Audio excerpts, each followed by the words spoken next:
नमस्कार। चुनावी खबर अखबार पर नजर हमारे प्रोग्राम में आपका बहुत बहुत स्वागत है। आपके साथ मैं हूं मोनिका सिंह। तो अगले 1 घंटे में आपको चाय की चुस्कियों के साथ तमाम बड़े खबर अखबारों की हेडलाइंस के बारे में आपको बताने वाले हैं।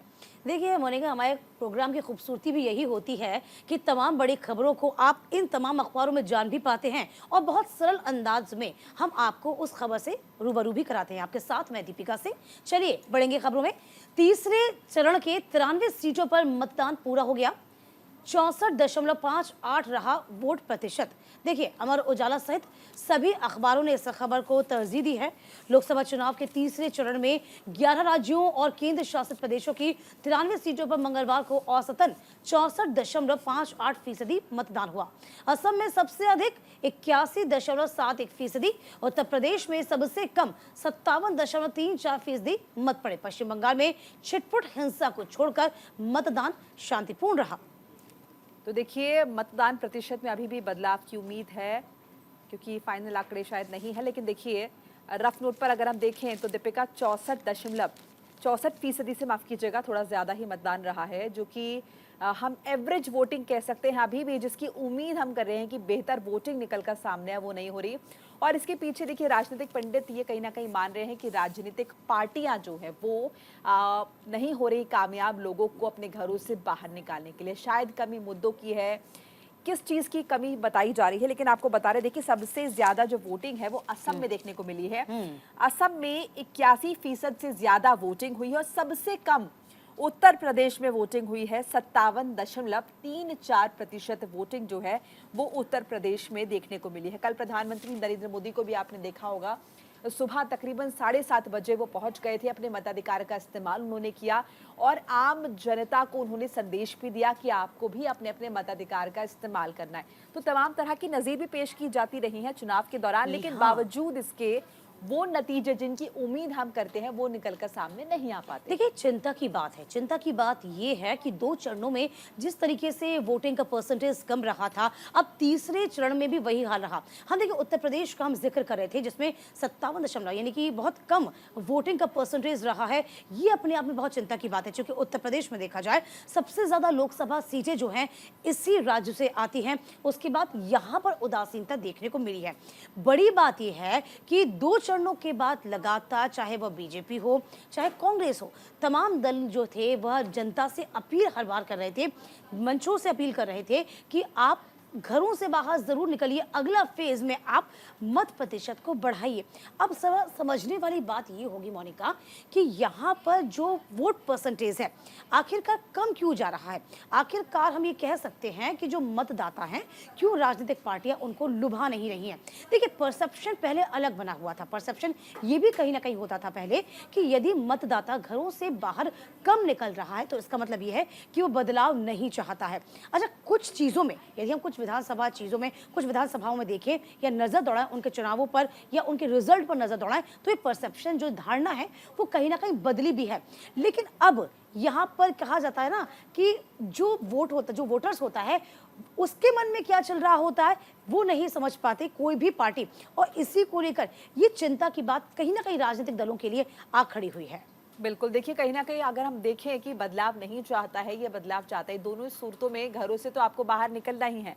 लेकिन जिस तरह से हम चुनावों में देख रहे हैं, चरण दर चरण जो है बयानबाजी तो तेज हो रही है, आक्रामकता बहुत ज्यादा नजर आ रही है, उतने ही उदासीन जो है मतदाता नजर आ रहे हैं। यानी कि कहीं ना कहीं मतदाताओं को जो उनका इंटरेस्ट है वो कहीं लूज होता हुआ नजर आ रहा है। और शायद ये संदेश भी जा रहा है कि जो बयानबाजी, जो मुद्दे सरकार की तरफ से या फिर विपक्ष की तरफ से जनता के सामने रखे जा रहे हैं, शायद वोटर्स उसमें उतने इंटरेस्टेड नहीं है जितना उन्हें होना चाहिए। ऐसे में कहीं ना कहीं राजनीतिक पार्टियों को शायद इन मुद्दों को बदलने की जरूरत है, या फिर हमें और ज्यादा इसमें जो है आक्रामकता कहें या फिर यूं कहें कि जागरूकता फैलाने की जरूरत है वोटर्स के बीच। और मुझे लगता है दीपिका, कहीं ना इस दिशा में भी सोचना चाहिए कि टेक्नोलॉजी में भी आप कुछ परिवर्तन लाए, कुछ आप ऐसा करें, इंश्योर करें निर्वाचन आयोग ने बाहर निकले। निर्वाचन आयोग लगातार ये इस बात को लेकर कह रहा है, यदि आपको ऐसा लगता है कि गर्मी ज्यादा पड़ रही है तो आपको याद होगा कल 1 घंटा भी बढ़ा दिया गया था, यानी कि 5 बजे तक वोटिंग का टाइम खत्म हो जाता है, 1 घंटा और एक्सटेंड कर दिया गया। लेकिन इसके बावजूद भी घरों से लोग बाहर क्यों नहीं निकल रहे। देखिए, हम इस मंच से न्यूज़ इंडिया लगातार आपसे पहले भी अपील कर रहा था, हम आपसे आगे भी यही अपील करेंगे कि अब आने वाले चरणों में आपके क्षेत्र में, आपके राज्य में यदि वोट पड़ रहे हैं, यदि इलेक्शन है, तो कृपया करके आप अपने मताधिकार का इस्तेमाल करिए, क्योंकि ये लोकसभा का चुनाव है। अपने क्षेत्र में अपने प्रत्याशी के लिए देखिए, आप किसी के पक्ष में आप वोट करिए, चाहे वो सत्ता पक्ष हो, विपक्ष हो, लेकिन आप अपने मताधिकार का इस्तेमाल जरूर करिए, क्योंकि 5 साल के बाद ये मौका आता है और उसी के आधार पर आपकी ये जिम्मेदारी तय भी हो जाती है कि आप किसी पार्टी से यदि खफा हैं तो उसके लिए भी प्रचार प्रसार, उसके लिए भी आप वोटिंग कर सकते हैं, या फिर अपना वोट, देखो वीटो की बात हम कह रहे थे, या फिर इसके अलावा हम कह सकते हैं कि दूसरी तमाम चीज़ें ज़रूर रखी गई थी, लेकिन इन तमाम चीज़ों के मद्देनज़र ये ज़रूरी हो जाता है कि बदलाव चाहते हैं नहीं चाहते हैं, अपने वोट को कास्ट आप ज़रूर करिए। ये मौका आप अपने हाथ से मत गंवाने दीजिए। देखिए, वोटिंग की हम परसेंटेज की बात करें तो असम में अच्छी वोटिंग देखने को मिली है, पिछली बार पश्चिम बंगाल में अच्छी वोटिंग देखने को मिली थी। लेकिन दूसरी तरफ अगर आप देखें उत्तर प्रदेश जैसा राज्य जो बड़ा राज्य है, या फिर अगर बात करें महाराष्ट्र की, यहाँ पर स्पेशली जो है मतदाताओं का जो रवैया रहा है वो काफ़ी उदासीन रहा है। दीपिका, नहीं? बिल्कुल समझने वाली बात है कि आखिरकार यदि मध्य प्रदेश की हम जिक्र करते हैं, वहाँ भी ठीक ठाक प्रतिशत रहा, ठीक है, लेकिन इसके अलावा उत्तर प्रदेश का जिक्र बार बार इसलिए किया जा रहा है क्योंकि उत्तर प्रदेश से ही 80 लोकसभा सीटें आती हैं और कहा जाता है कि उत्तर प्रदेश यानी कि वाया लखनऊ होते हुए ही दिल्ली का रास्ता पहुंचता है। यहाँ के जो मतदाता हैं वो क्यों उदासीन बने हुए हैं, ये अब राजनीतिक पार्टियों को सोचना पड़ेगा। चलिए मोनिका, आगे बढ़ जाएंगे। दिल्ली के सीएम अरविंद केजरीवाल की याचिका पर सुनवाई पूरी हुई। सुप्रीम कोर्ट ने इस बाबत फैसला सुरक्षित रखा है। देखिए, कल की ये बड़ी खबर थी, नवभारत टाइम्स सहित तमाम अखबारों ने इसको जगह दी है और इसी को लेकर साफ तौर पर देखिए, ये देखिए, अब देखिए इस खबर को दैनिक जागरण ने भी छापा है, जिसे हम प्रमुखता से दिखा रहे हैं। दिल्ली शराब घोटाले में जेल में बंद सीएम अरविंद केजरीवाल की अंतरिम जमानत याचिका पर सुप्रीम कोर्ट में सुनवाई पूरी हो गई, लेकिन सुनवाई के बाद सुप्रीम कोर्ट की बेंच बिना कोई आदेश दिए उठ गई। अब सुप्रीम कोर्ट बेंच गुरुवार को या फिर अगले हफ्ते केजरीवाल की आदेश याचिका पर आदेश को पारित करेगी। केजरीवाल ने कोर्ट में अंतरिम जमानत देने की मांग की थी, जिस पर सुनवाई करते हुए 3 मई को जस्टिस संजीव खन्ना और जस्टिस दीपांकर दत्त की पीठ ने कहा था कि लोकसभा चुनाव को देखते हुए केजरीवाल की अंतिम जमानत पर विचार किया जा सकता है कि वे चुनाव प्रचार में शामिल हो सके। लेकिन यहाँ पर पेच फंस गया मोनिका, पेच फंस गया इसलिए चूंकि ईडी ने अंतरिम जमानत का विरोध कर दिया। ईडी ने कहा कि भाई आपने 3 दिन का वक्त तो अरविंद केजरीवाल को, उनके वकील को दे दिया, जरा वक्त हमको भी दीजिए, क्योंकि ईडी यही कह रहा है कि अरविंद केजरीवाल यदि जेल से बाहर आ जाएंगे तो सबूतों को वो प्रभावित कर देंगे।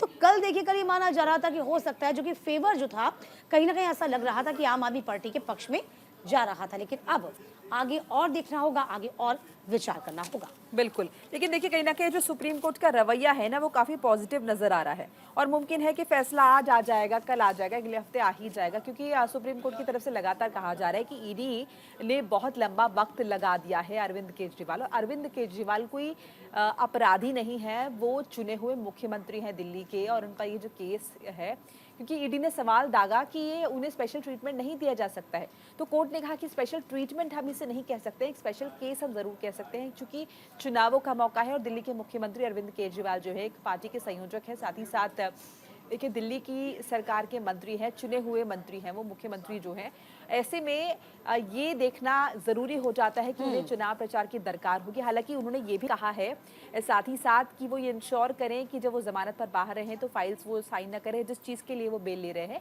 वही काम करने के लिए वो बाहर निकले। तो अरविंद केजरीवाल ने कहा भी है कि ये तो ठीक है, लेकिन ये बात एलजी को भी समझानी पड़ेगी, नहीं तो वो इन्हीं सब बातों को लेकर एक बार फिर से उन्हें कटघरे में खड़ा कर देंगे।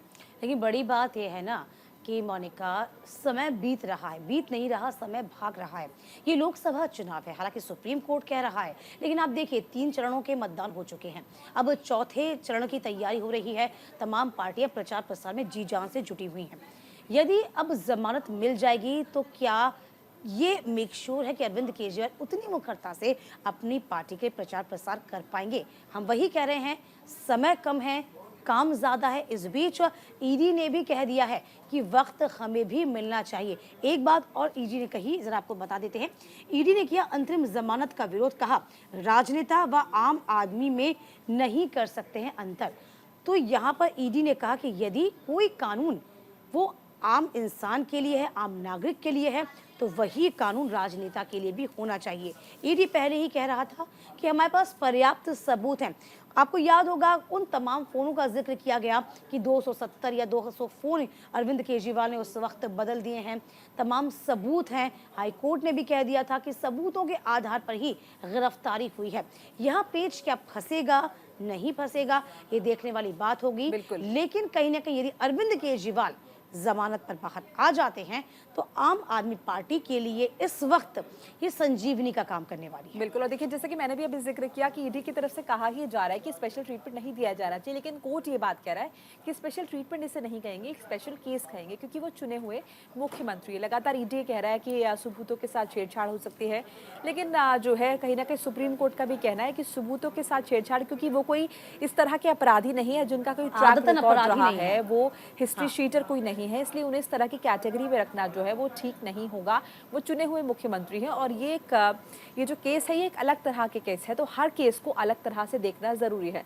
तो मुझे ऐसा लगता है पर्सनली कि कहीं ना कहीं जो रुख है सुप्रीम कोर्ट का वो सारे जो है पहलुओं को देख रहा है और कहीं ना कहीं यहाँ से शायद लग रहा है कि अरविंद केजरीवाल को राहत मिल सकती है, क्योंकि उम्मीद की किरण तो आम आदमी पार्टी को नजर आ ही रही है। जमानत मिलना होना भी चाहिए, वो इसलिए भी होना चाहिए क्योंकि 5 साल के बाद चुनाव है।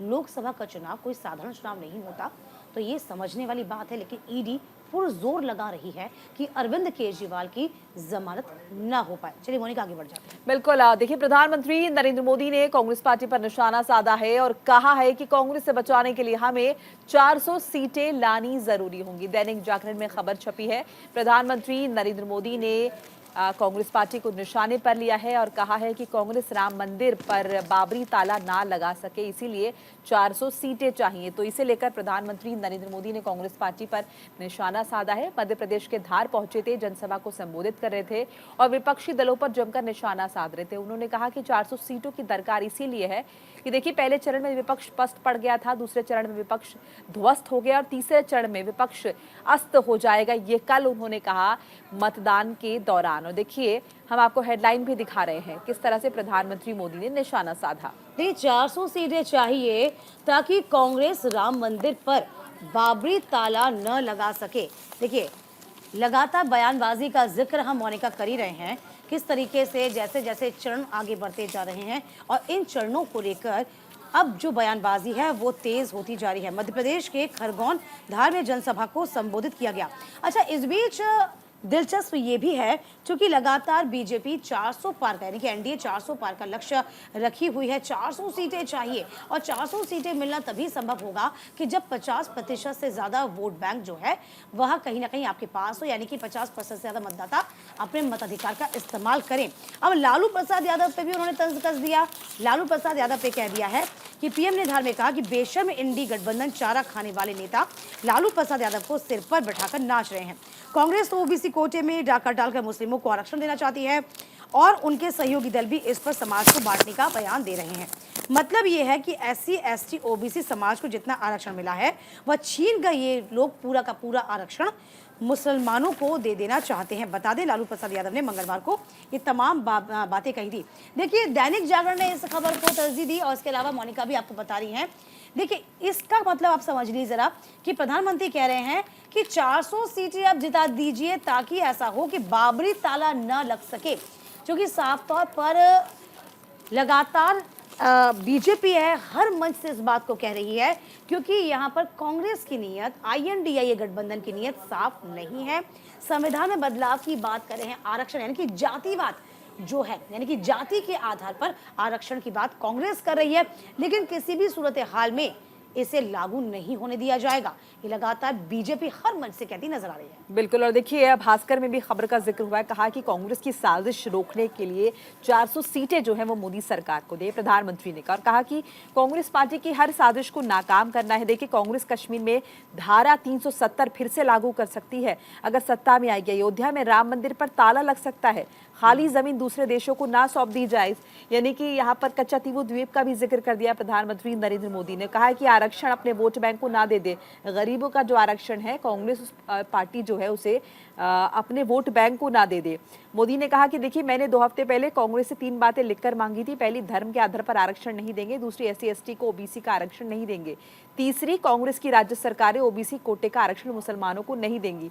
और देखिए, तीनों बातों पर कांग्रेस ने मुंह पर ताला लगा दिया है। इसीलिए आपको ये समझना होगा कि कहीं अगर कांग्रेस पार्टी सत्ता में आ गई तो ये तमाम बातें वो पूरी ना कर दे, क्योंकि यही उनकी साजिश है, यही उनकी मंशा है। ये प्रधानमंत्री नरेंद्र मोदी जो है मंच से कहते हुए नजर। और देखिए, साथ ही साथ जैसे कि अभी दीपिका ने भी जिक्र किया, उन्होंने कहा कि जो पशुओं का चारा खा गए हैं वो कह रहे हैं कि पूरा का पूरा आरक्षण मुसलमानों को मिलना चाहिए, क्योंकि ये इनका वोट बैंक है। ये निशाना भी प्रधानमंत्री नरेंद्र मोदी ने जो है साधा है और कहा है कि 400 पार इसीलिए चाहिए, इसी के लिए इसकी दरकार है। देखिए, मुद्दे कितने भरमार हैं। और यदि हम बात करें तीसरे चरण का जो चुनाव हुआ, उसमें आरक्षण का मुद्दा लगातार छाया हुआ था।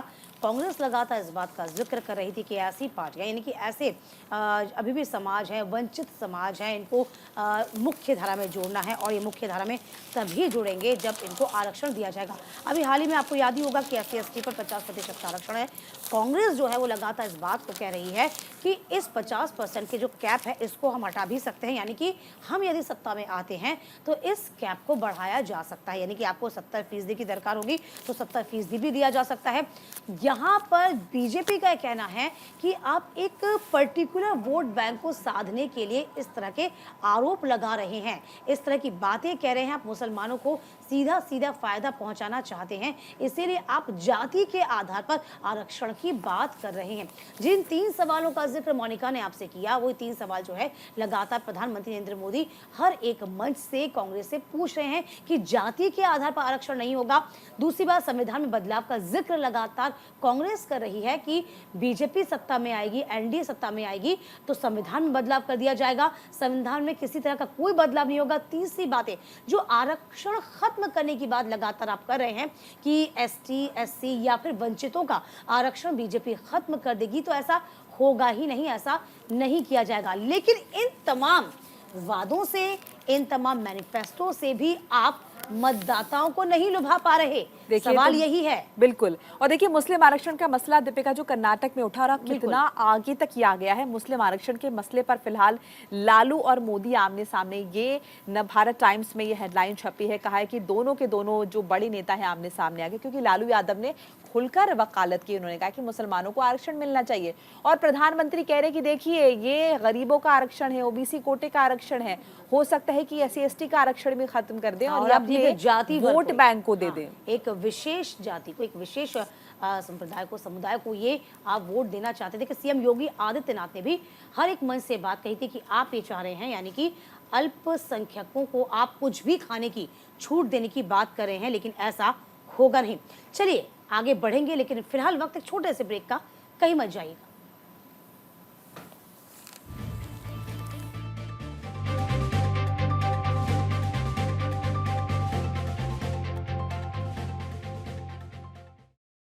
ब्रेक के बाद आप सभी का स्वागत है। खबरों में आगे बढ़ते हैं। देखिए, 3 निर्दलीय विधायकों ने वापस समर्थन ले लिया है। ये बड़ी खबर हरियाणा से है। अब खतरे में क्या नायब सरकार आ गई है? दैनिक भास्कर ने इस खबर को तरजीह दी है। हरियाणा की राजनीति में मंगलवार को बड़ा उलटफेर देखने को मिला। यहाँ 3 निर्दलीय विधायकों ने आज कांग्रेस को समर्थन दे दिया, यानी कि कल कांग्रेस को समर्थन दे चुकी है। ये सभी विधायक पहले बीजेपी के साथ थे। वहीं आज इन तीनों विधायकों ने बीजेपी की प्रदेश सरकार से अपना समर्थन वापस ले लिया। इसके साथ ही राज्य में बीजेपी की नायब सरकार अल्पमत में आ गई। भाजपा की सरकार से अपना समर्थन वापस लेने वालों में दादरी से विधायक हैं सोमवीर सांगवान, नीलोखेड़ी से विधायक हैं धर्मपाल गोंदर, पुंडरी से निर्दलीय विधायक हैं रणधीर गोलन के नाम शामिल हैं। बिल्कुल। और देखिए, चूंकि बड़ी खबर है ये, कई अखबारों में इसे छापा गया है। फिलहाल मेरे हाथ में दैनिक भास्कर है, जहां पर तीनों निर्दलीय के समर्थन वापस लेने से हरियाणा सरकार अल्पमत में, लेकिन गिरने का खतरा नहीं है। देखिए, गिरने का खतरा नहीं है, लेकिन जो ऑपोजिशन पार्टी है वो ज्यादा मजबूत नजर आ रही है। सरकार के मुकाबले। तो कुल जो है 90 सदस्यों वाली हरियाणा विधानसभा में फिलहाल 88 विधायक हैं। पूर्व सीएम मनोहर लाल, बिजली मंत्री रणजीत सिंह के इस्तीफे के बाद 2 सीटें खाली पड़ी हैं। सैनी अभी करनाल उपचुनाव लड़ रहे हैं। फिलहाल भाजपा के 40 हैं, कांग्रेस के 30 हैं, जेजेपी के 10 हैं, हलोपा इनेलो के 1-1 और 6 निर्दलीय विधायक हैं। बीजेपी के पास खुद के 40 विधायकों के अलावा 2 निर्दलीय और 1 हलोपा विधायक का समर्थन बाकी है। ऐसे में बीजेपी के पास 43 विधायक हो गए, विपक्ष के पास 45 हो गए। तो खतरा नहीं है, लेकिन मजबूती दूसरी तरफ ज्यादा है। तो ऐसे में हो सकता है कि कभी भी सरकार पर गाज गिर जाए तो ये बड़ी चुनौती होगी। और देखिए, भी कुछ दिन पहले की तो बात है दीपिका, जब हरियाणा का जिक्र करे थे, जब मुख्यमंत्री मनोहर लाल ने इस्तीफा दिया था और जेजेपी ने जब समर्थन लिया था बीजेपी से, तो उस वक्त भी यही लगातार खबरें आ रही थी कि हरियाणा सरकार में हुआ था, तब बहुत प्रश्न खड़े किए गए थे कि आखिरकार ऐसा हो क्यों रहा है। अच्छा, दैनिक भास्कर का जिक्र तो मोनिका ने किया, दैनिक जागरण ने क्या कुछ किस तरीके से छापा, इसकी क्रोनोलॉजी या समझिए आप।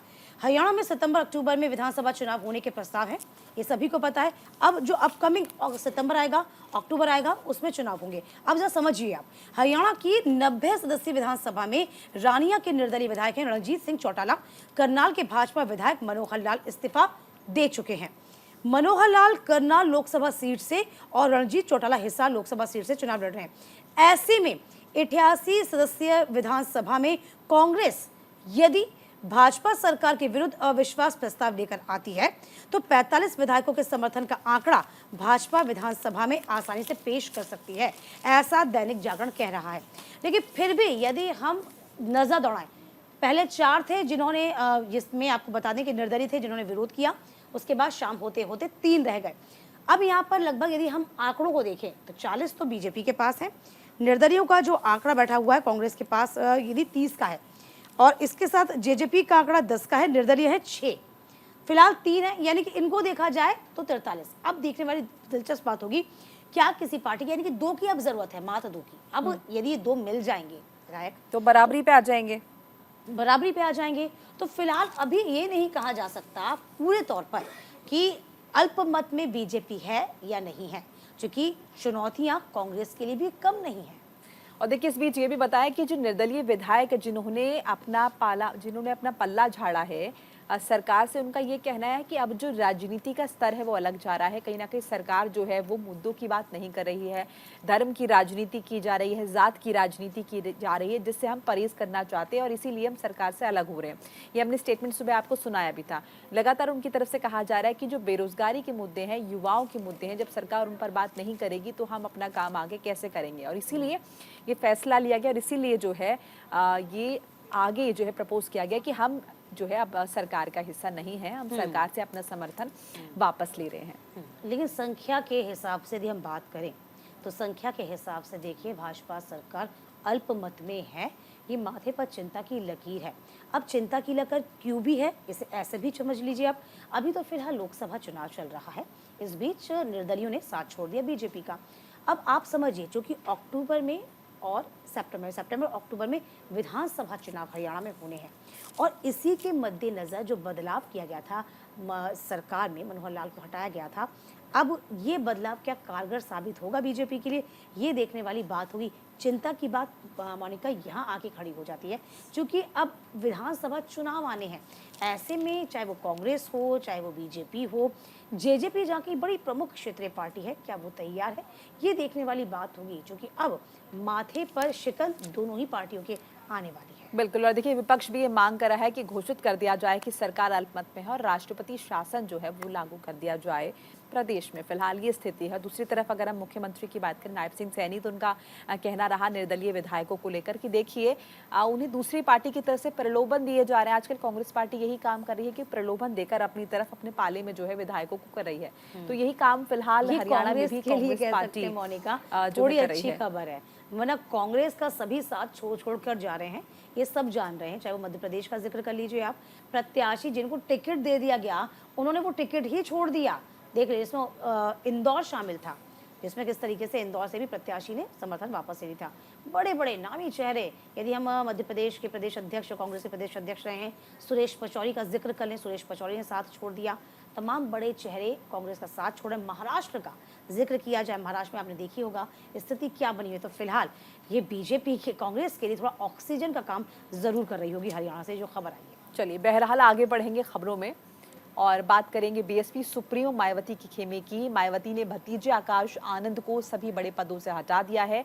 अरिपक्वता उन्हीं कारण जो है वो वजह बताई गई है। बीएसपी सुप्रीमो मायावती ने अपने भतीजे आकाश आनंद के खिलाफ एक पोस्ट किया है सोशल मीडिया पर और ट्वीट के जरिए बताया है कि अभी राजनीतिक उत्तराधिकारी बनाने का जो फैसला है वो मायावती ने वापस ले लिया है। बड़ी कार्रवाई की है और आकाश आनंद को नेशनल कोऑर्डिनेटर के पद से भी मायावती की तरफ से हटा दिया गया है। कई बड़े अखबारों में इस खबर को तरजीह दी गई है। चूंकि ये बड़ी खबर है, बीएसपी में उत्तराधिकारी माना जा रहा था आकाश आनंद को, लेकिन फिलहाल मायावती ने अपना फैसला वापस ले लिया है।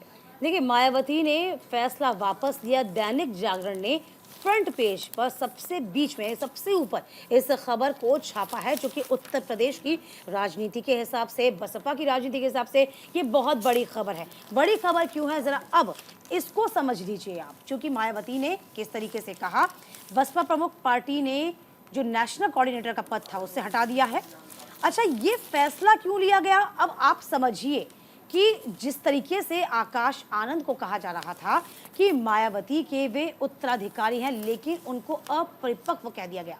क्यों कह दिया गया, आपको याद होगा कि आकाश के भाषणों से मायावती नाराज थी और तीखे हमले सीतापुर में भी किस तरीके से आकाश आनंद ने किए थे। आतंक की सरकार करार दे दिया था, ये पहली बयान था उनका। उसके बाद देखिए कहीं ना कहीं उनके मुंह से गालियां भी निकल रही थी जनसभा के दौरान। तो फिलहाल आकाश के भाषणों से, भाषा व बयानों से मायावती खफा हो गई थी। आकाश आनंद को दोनों जिम्मेदारियों से हटाने के पीछे तमाम तरह की चर्चाएं हैं, लेकिन माना जा रहा है जनसभा में योगी मोदी सरकार पर तीखे हमले करने के लिए वह जिन शब्दों का इस्तेमाल कर रहे थे उससे बुआ मायावती बेहद खफा हो गई। तो आकाश के भाषणों की भाषा, बयानों से मायावती नाराज थी। क्या कहा था आकाश ने, जरा जान लीजिए। जो गाजगिरी है ये आपको जानना भी जरूरी है, क्योंकि कहा जा रहा था कि बसपा का उत्तराधिकारी आकाश आनंद अब आने वाले वक्त में होंगे। गद्दारों, आतंकियों की सरकार बताने से जूता मारने जैसी बात कह रहे थे भतीजे। सीतापुर में भाषण पर एफआईआर भी दर्ज हुई थी और यही एक बड़ी वजह है जो लगातार मायावती ने कहा कि आकाश आनंद को और परिपक्व होने की जरूरत है, उनको और मैच्योर होने की जरूरत है। अच्छा, मजे की बात यह है मोनिका, लगातार जो विपक्ष है, क्योंकि INDA गठबंधन जब बन रहा था तो विपक्ष न्योता देने के लिए मायावती को कहा था कि आप भी INDA गठबंधन का हिस्सा बनिए, लेकिन मायावती ने साफ इनकार कर दिया। विपक्ष लगातार ये कहता आ रहा है कि मायावती यानी कि बसपा कहीं ना कहीं अंदर खाने ही सही बीजेपी का मुखपत्र है, बीजेपी को सपोर्ट करती हैं। अब देखिए, चूंकि आकाश आनंद को हटा लिया गया है तो सीधे सीधे से यही माना जा रहा है कि आकाश आनंद ने सीतापुर में जिस तरीके से लगातार बयानबाजी करी थी, आतंक की सरकार करार दे दिया था, अब शब्दों का इस्तेमाल किया था, उसी से ही खफा हो गए। यानी कि मोदी और योगी के लिए जिस तरीके से सीधी भाषा का इस्तेमाल किया, एफआईआर भी दर्ज हो चुकी है। इन्हीं तमाम बातों से, कारगुजारियों से जो मायावती हैं वो खफा हो गई। तो देखिए, अब पिछले दिसंबर की बात है जब लखनऊ में पदाधिकारियों के सम्मेलन में मायावती ने उत्तराधिकारी घोषित किया था। हालांकि ये भी कह दिया था कि यूपी उत्तराखंड से जरा दूर रहें, ये फैसला भी लिया था मायावती ने। और जैसे कि भी दीपिका जिक्र करी थी कि सीतापुर में अपने भड़काऊ भाषण की वजह से पार्टी नेतृत्व को उन्होंने नाराज किया था। देखिए, उनके भाषण की वजह से बीएसपी के जिलाध्यक्ष और लखीमपुर के प्रत्याशी और कई और लोगों पर मुकदमा भी दर्ज हो गया था। तो ये बड़ी कार्रवाई जो हुई थी। और देखिए, इसी के बाद सीतापुर प्रकरण के बाद जो है सक्रियता उनकी बरकरार थी। हालांकि मायावती ने कह दिया था कि प्रचार प्रसार करने वो ना निकलें, लगातार ये कहा जा रहा था। और अब देखिए, ये भी कह दिया है कि अभी वो फिलहाल उतने मैच्योर नहीं है, वो मैच्योरिटी आनी बाकी है और जब वो मैच्योरिटी आ जाएगी तो उसके बाद शायद उन्हें वो पद दिए जाए। लेकिन फिलहाल जो है ये ऐलान कर दिया गया है मायावती की तरफ से, सोशल मीडिया पर उन्होंने पोस्ट किया है और ये साफ कर दिया है कि जब तक परिपक्वता पूरी तरह से नहीं आ जाती आकाश के अंदर, फिलहाल वो उत्तराधिकारी नहीं रहेंगे और कोऑर्डिनेटर पद से भी ऑफिशियली मायावती ने खुद उन्हें हटा दिया है। देखिए, जिसके बाद ये खबर जो है अलग अलग अखबारों में छपी और बीएसपी के भी अलग अलग मंचों से ये बात जो है वो फिलहाल कही जा रही है। हालांकि आकाश आनंद के लिए ये एक बड़ा झटका देखा जा रहा है, क्योंकि इस बात का इल्म था, मोनिका, मैं आपको बता दूं, कई पेपर में जो हमने भी पढ़े हैं, हालांकि तमाम पेपर आपको दिखा भी रहे हैं हम, आकाश आनंद को इस बात का इल्म था। आकाश आनंद ये कह चुके थे कि पुराने सहयोगी को हटाया गया है तो मुझे भी कभी भी हटाया जा सकता है। आकाश आनंद ये बात कह चुके थे। अब जरा इसको समझिए, यहाँ पर हम लगातार जो ट्वीट करके छापा गया, अपरिपक्वता कही गई है। ये कहा जा रहा है कि कहीं ना कहीं बसपा के लिए क्या परेशानी खड़ी हो जाएंगी, क्योंकि विपक्ष लगातार ये कह रहा है, बसपा के लिए हमेशा ये कहता रहा है कि बसपा अंदर खाने से लगातार समाजवादी और माफ कीजिएगा बीजेपी को सपोर्ट कर रही है। योगी सरकार पर सवाल खड़ा किया, बुलडोजर वाले बाबा कह दिया गया था, सीतापुर में आतंक की सरकार कह दिया था आकाश आनंद ने, और इसी को लेकर एफआईआर दर्ज की गई थी। राम मंदिर को लेकर भी कटाक्ष किया था। कुल मिलाकर यदि आप उनके बयानों को सुनेंगे, देखेंगे तो पाएंगे सीधे सीधे कटघरे में उन्होंने सरकार को खड़ा किया, साफ तौर पर केंद्र सरकार को खड़ा कर दिया, राज्य सरकार को खड़ा कर दिया। क्या यही वजह है असल में, यही अपरिपक्वता है? इसका जवाब मायावती को, विरोधियों को देना जरूरी होगा। चलिए आगे बढ़ जाएंगे आप। कांग्रेस वरिष्ठ नेता सोनिया गांधी का संदेश आया, कहा झूठ और नफरत की राजनीति को खारिज करने वालों पर काम किया जाएगा। अमर उजाला ने इस खबर को तरजीह दी। उन्होंने एक संदेश में कहा, झूठ और नफरत फैलाने वालों को खारिज करें, सभी के उज्जवल व समान भविष्य के लिए कांग्रेस को वोट दें। हाथ कांग्रेस का चुनाव चिन्ह पर बटन दबाइए, आइए मिलकर शांति सद्भाव के साथ सभी के लिए एक मजबूत व अधिक एकजुट भारत का निर्माण करें। तो फिलहाल देखिए, सोनिया गांधी ने साफ तौर पर हुंकार भरी। हालांकि बहुत लंबे अरसे से सोनिया गांधी जो है प्रचार प्रसार करती नजर नहीं आ रही हैं, उनकी तबीयत नासाज है और यही बड़ी वजह भी थी। उन्होंने अपनी परंपरागत सीट रायबरेली से भी चुनाव इस बार नहीं लड़ा और राज्यसभा का रुख कर लिया। लेकिन फिलहाल सोनिया गांधी थोड़ा सा अब मुखर भी नजर आ रही हैं। देखिए किस तरीके से दैनिक जागरण ने इस खबर को भी छापा है, हम आपको खबर भी दिखा रहे हैं, अमर उजाला ने भी इस खबर को छापा। देखिए, राजनीतिक लाभ के लिए फैलाई जा रही नफरत, ये सोनिया गांधी ने कहा है। कांग्रेस के पूर्व अध्यक्ष, उन्होंने कहा कि वीडियो संदेश में के जरिए उन्होंने कहा कि हर हाल में सत्ता को हासिल करना ही भाजपा का लक्ष्य है। तो देखिए, तीसरे चरण के मतदान के बीच कांग्रेस के पूर्व अध्यक्ष सोनिया गांधी ने वीडियो संदेश जारी किया है और लोगों से एकजुट राष्ट्र के निर्माण के लिए वोट देने की अपील की है। सोनिया ने कहा कि देश के हर कोने में आज युवा बेरोजगारी से जूझ रहा है, महिलाएं अत्याचार से त्रस्त हैं, दलित, आदिवासी, पिछड़ों, अल्पसंख्यकों के साथ भेदभाव हो रहा है और ऐसा जो माहौल है ये प्रधानमंत्री नरेंद्र मोदी की सरकार में हुआ है और इसीलिए उनकी जो नीयत है उस पर सवाल उठ रहे हैं। वो किसी भी कीमत पर सत्ता को हासिल करना चाहते हैं, ऐसे में उनके खिलाफ एकजुट होना होगा और वोट देना होगा। ये सोनिया गांधी ने जो है अपील की। उन्होंने कहा कि नफरत की राजनीति जो है फैलाई जा रही है। उन्होंने कहा कि कांग्रेस और मैंने हमेशा सबकी तरक्की और वंचितों को न्याय दिलाने के साथ ही देश को मजबूत करने के लिए संघर्ष किया है। हमारा मकसद है सबको एक साथ जोड़े रखना, लेकिन बीजेपी इसके उलट काम कर रही है। देखिए, इस बीच आपको बता दें, जिस वीडियो संदेश का जिक्र कर रही हैं का विपक्षी गठबंधन दल लोकतंत्र की रक्षा के लिए प्रतिबद्ध है, राहुल गांधी ने भी अपील की है। राहुल गांधी ने क्या कहा, जरा जानिए। ये सामान्य चुनाव नहीं है। राहुल गांधी ने एक्स पर पोस्ट किया कि मैं आप सभी से अनुरोध करता हूं कि बड़ी संख्या में आए, अधिकारों की रक्षा के लिए मतदान करें। याद रखें, ये सामान्य चुनाव नहीं है, ये देश के लोकतंत्र संविधान की रक्षा का चुनाव है।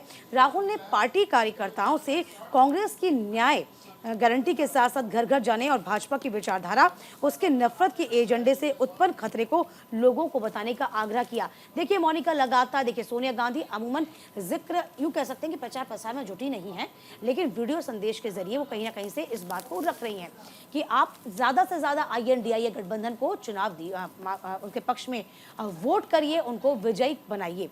लेकिन इस बीच देखिए, हम लगातार ये बात इसलिए भी कह रहे हैं क्योंकि 2 चरणों का मतदान हो गया, उसके बाद तीसरे चरण का मतदान कल ही संपन्न हुआ, लेकिन तीनों चरणों पर आप नजर दौड़ाएंगे तो आप ये देख पाएंगे कि वोट परसेंटेज जो है वो बहुत कम रहा है। इसीलिए ये चिंता का विषय दोनों ही पार्टियों के लिए हो जाता है, क्योंकि जैसे जैसे वोट परसेंटेज कम होगा उदासीनता नजर आएगी। इसी को लेकर किस तरीके से प्रधानमंत्री नरेंद्र मोदी भी चिंतित नजर आए थे और राहुल गांधी ने भी इसी बात की अपील की है कि आप अपने अधिकार की रक्षा करें, कम से कम घरों से बाहर निकलिए, ये बहुत जरूरी हो जाता है। बिल्कुल, देखिए सोनिया गांधी के विषय में हमने आपको बताया, जैसे कि दीपिका भी जिक्र करती थी, राहुल गांधी ने भी ऐसा ही कुछ कहा है।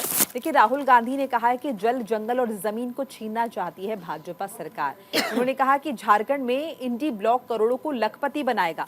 उन्होंने आरोप लगाया कि देखिए भाजपा जब सत्ता में आती है तो वो अपने कुछ उद्योगपतियों को ही सब कुछ सौंपना चाहती है। नरेंद्र मोदी की सरकार आदिवासियों के जंगल जमीन को उद्योगपतियों को सौंपना चाहती है। उन्होंने कहा कि प्रधानमंत्री तो महज जो है अदानी अंबानी के लिए काम करते हैं। 10 साल में उन्होंने 22 लोगों को अरबपति बनाया है। लेकिन राहुल गांधी ने वादा किया कि अगर इंडी गठबंधन सत्ता में आए तो हम करोड़ों लोगों को लखपति बना देंगे। ये आरोप तो लगाया ही मोदी सरकार पर, साथ ही साथ ये वादा भी किया है कि देखिए अगर हम सत्ता में आते हैं तो अदानी अंबानी को और ज्यादा हम समृद्ध नहीं बनाएंगे, बल्कि हम करोड़ों लोगों को लखपति बना देंगे। ये आह्वान किया है राहुल गांधी ने चुनावी मंच से। लेकिन मजे की बात ये है मोनिका, अडानी अंबानी का जिक्र लगातार कांग्रेस हर मंच से कर रही है। हम किसी पार्टी का फेवर नहीं करें, बतौर पत्रकार होने के नाते हम, चाहे वो बीजेपी हो चाहे हम कांग्रेस है, दोनों से ही पूछना चाहते हैं। हम ये पूछते हैं कांग्रेस से भी, जरा ये बताइए, हम क्या, जनता पूछती है, ये जनता ये पूछती है कांग्रेस से कि अडानी और अंबानी क्या 10 साल में हो गए? पहली बात ये। अब अडानी और अंबानी का जिक्र आप कर रहे हैं, किसके समय पर ये फले फूले, जरा बताइए। अच्छा, इस बीच बीजेपी से भी सवाल पूछना लाजमी हो जाता है। बीजेपी से सवाल ये बनता है कि कोरोना काल में जब पूरा देश, यानी कह सकते हैं कि पूरा विश्व सुषुप्त अवस्था में पड़ा हुआ था, तब कैसे अडानी की जो ग्रोथ है वो बढ़ जाती है? तो सवाल जो है दोनों के लिए है। 60 साल तक कांग्रेस की सरकार रही, तब आपको कारोबारी नजर नहीं आए, तब आपने कारोबारियों को फलते फूलने दिया। देखिए ना, आप यदि आप देखिए, यदि आप किंगफिशर का जिक्र करेंगे, उसमें से एक है मोदी, उसमें से यदि जो भाग गए, विदेश भाग गए, उसका जिक्र करें तो ये किसके काम में हुआ, किसके कार्यकाल में हुआ? इसका भी तो लेखा जोखा बताइए। ये जनता पूछती है तमाम पार्टियों से, ये तमाम चीजें कौन बताएगा? इसको तो बताइए आप। तो अपॉर्चुनिटीज तो सभी पार्टियों को मिल रही है, लेकिन यह है कि आप अपनी अपॉर्चुनिटी जब आपको मिलती है तब आप उसके साथ कितना इंसाफ करते हैं, ये बड़ा सवाल उठता है। बहरहाल सपा अध्यक्ष अखिलेश यादव ने बड़ा बयान दिया है। उन्होंने कहा कि पुलिस व्यवस्था में भी अग्निपथ स्कीम लाना चाहती है बीजेपी। दैनिक जागरण में खबर छपी है, अग्निपथ स्कीम को लेकर बीजेपी पर हमलावर हुए हैं अखिलेश आनंद। उन्होंने कहा कि भाजपा अगर जीती तो पुलिस वालों की नौकरी भी 3 साल की कर देगी, ये अखिलेश आनंद ने कहा है। दीपिका देखिए आपको दिखा भी रही है। देखिए अखिलेश यादव ने ये साफ तौर पर कहते नजर आए हैं, भाजपा जीती तो पुलिस वालों की नौकरी 3 साल के लिए कर देगी। ये बड़ा तंज है। देखिए अग्निवीर योजना को लेकर लगातार विपक्ष सरकार पर हमलावर है, और यही एक बड़ी बात है कि साफ तौर पर अखिलेश यादव ने कहा, सफाई में मतदान के बाद पत्रकार वार्ता हुई और उस दौरान उन्होंने ये बात, तमाम बातें कही। उन्होंने कहा कि भाजपा की सरकार बनी तो अग्निवीर योजना की तरह पुलिस में भी 3 साल की भर्ती योजना लागू कर देंगे। उन्होंने कहा कि मैनपुरी संभल में दिख रहा है जैसे हारता हुआ पहलवान विपक्षी को नोचने काटने लगता है, वैसे भाजपा के लोग कर रहे हैं। ठीक इसी तरीके से उन्होंने ये भाजपा पर सवाल, ये निशान खड़ा कर दिया, आप जैसे सेना में आपने काम कर दिया है अग्निवीर योजना के तहत। ठीक इसी तरीके से एक बार फिर से यदि आप मौका देते हैं तो कहीं ना कहीं अब पुलिस वालों पर गाज गिरेगी, 3 साल की नौकरी कर दी जाएगी। पिछले 10 साल में भाजपा वालों ने जितनी बातें कही, तमाम बातें झूठी हैं। दिल्ली वाले आते थे और कहते थे कि हमने किसानों को आमदनी दे दी है, यहाँ तक कि किसान से जुड़े परिवार हैं, तो यहाँ पर अगर किसान की आमदनी दोगुनी हो गई तो आप बताइए किस तरीके से हुआ। पुलिस की परीक्षा पेपर लगातार लीक हो रहा है जिससे युवा में नौकरी न देनी पड़े। कोरोना में लोगों को वैक्सीन दिलाने के लिए वैक्सीन कंपनी से चंदा ले लिया जाता है। देखिए तमाम जो बड़े आरोप हैं सपा सुप्रीमो अखिलेश यादव ने बीजेपी पर लगाए हैं, तमाम बातों का जिक्र किया। देखिए अग्निवीर योजना को आप जरा समझिए, इसको लेकर विपक्ष जो है वो लगातार हमलावर है। कांग्रेस के मैनिफेस्टो में ये साफ जाहिर हो गया है, कांग्रेस ने मैनिफेस्टो में साफ कह दिया कि अग्निवीर योजना को हम हटा देंगे, इसको हम तत्काल प्रभाव से निलंबित करेंगे, चूंकि ये युवाओं के फेवर में नहीं है। इस बीच थोड़ी सी बैकफुट पर हम कह सकते हैं मोनिका, बीजेपी भी आई।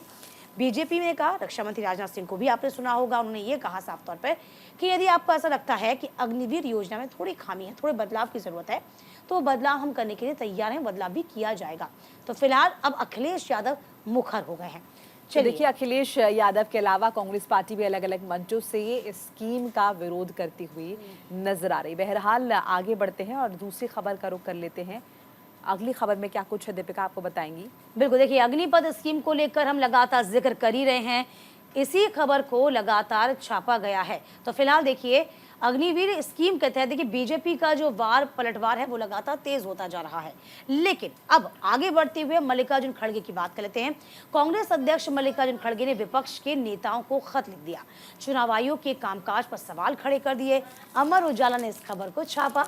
कांग्रेस अध्यक्ष ने INDIA गठबंधन के नेताओं को पत्र लिखकर पहले 2 चरणों के वोटिंग का आंकड़ा जारी करने में देरी समेत चुनाव आयोग पर एक बार फिर से सवाल खड़े कर दिए। INDIA के वरिष्ठ नेता शरद पवार को लिखे पत्र की प्रति खड़गे ने अपने एक्स पर पोस्ट कर दी है।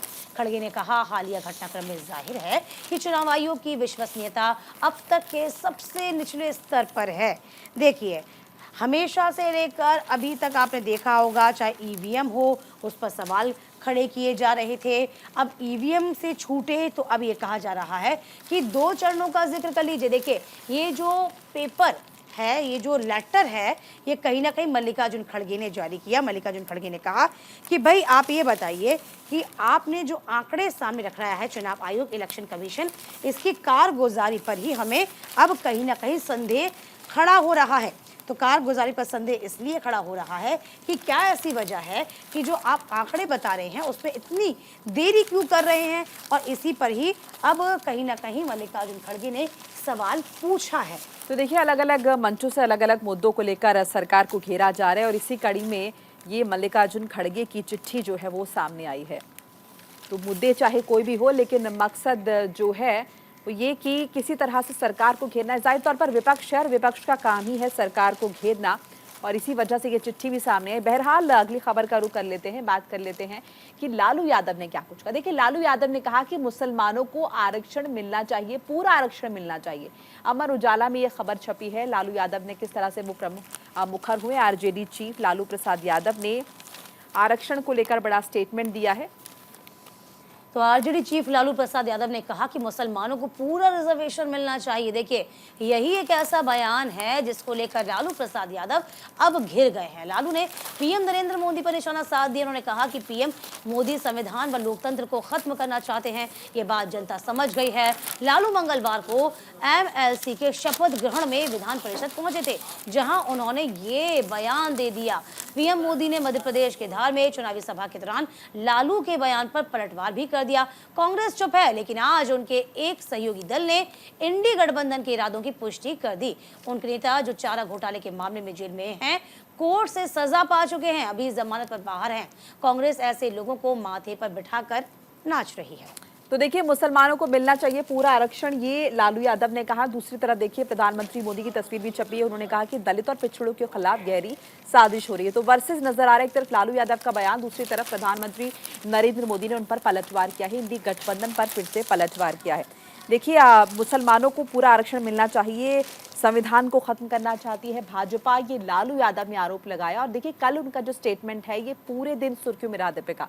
लालू यादव जिस तरह से आरक्षण की वकालत की है, और वो भी खुलकर, कांग्रेस पार्टी भी कर रही थी लेकिन दबे छुपे लहजे में कर रही थी। लालू प्रसाद यादव इस तरह की बयानबाजी कर रहे हैं, हाँ, और खुद ही घेर रहे हैं। इससे पहले परिवार को लेकर उन्होंने सवाल किया था कि मोदी क्या जाने परिवार क्या होता है।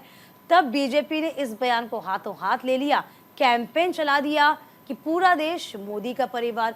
अब लालू प्रसाद यादव ने एक पर्टिकुलर वर्ग के लिए रिजर्वेशन की वकालत कर दी है जी। अब ये कहीं ना कहीं, चूंकि बीजेपी पहले ही ये कह रही थी कि जाति के आधार पर आरक्षण नहीं दिया जाएगा, धर्म के आधार पर आरक्षण बिल्कुल नहीं दिया जाएगा, धर्म के आधार पर आरक्षण नहीं दिया जाएगा। और यही बात कहीं ना कहीं मंशा जो है वो INDIA गठबंधन की है। अब मंशा भी साफ हो गई।